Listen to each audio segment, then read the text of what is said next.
Welcome again to my home studio. So I'm just doing some fun little 5-minute tidbits just to kind of keep our minds aware and just sometimes information that might be useful, sometimes not.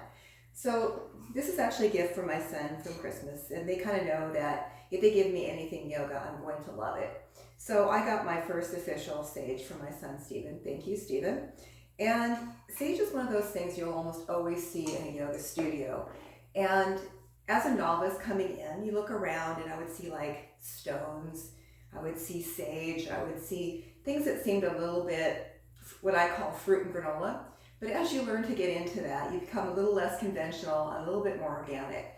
So I want to talk a little bit about sage. And in my studio at the Richland Community Center, I do burn a lot of sage. In fact, before every class, I'm purifying the room with sage.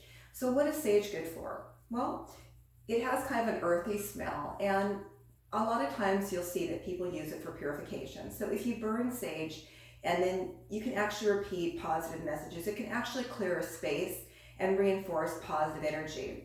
Another really cool thing about sage that people may not know is by burning or breathing in the smell of sage, it actually releases oxytocin.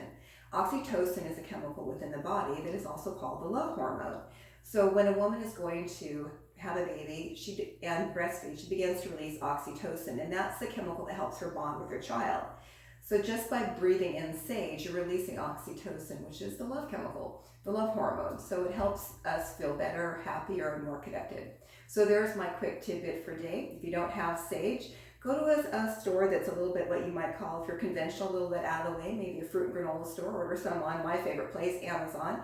Burn a little sage, say some positive messages, and release a little oxytocin. We all need a little more love in this world. From my heart to yours, Namaste, yogis.